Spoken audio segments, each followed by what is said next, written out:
December 23 செவ்வாய்க்கிழமை. Emmanuel. Emmanuel என்பதற்கு தேவன் நம்மோடு இருக்கிறார் என்று அர்த்தமா? மத்தேயு 1:23. இயேசு கிறிஸ்து மனிதனாக பிறந்தது உண்மையிலும் உண்மை.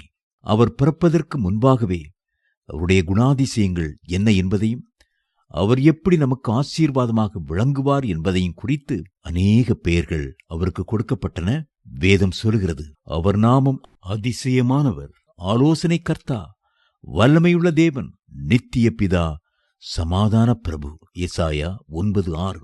மேசியா, கிறிஸ்து, இம்மானுவேல் ஆகியவையும் அவருடைய நாமங்களே. வேதத்தில் அவருக்கு கொடுக்கப்பட்டிருக்கும் 272 பெயர்களுமே அவருடைய குணாதிசயங்களை விளக்குகின்றன. ஒவ்வொரு பெயரும் ஒரு வாக்குத்தத்தத்தை வெளிக்காட்டுகிறது. ஒவ்வொரு பெயரிலும் ஆறுதலும் தேர்தலும் ஆசீர்வாதமும் உண்டு.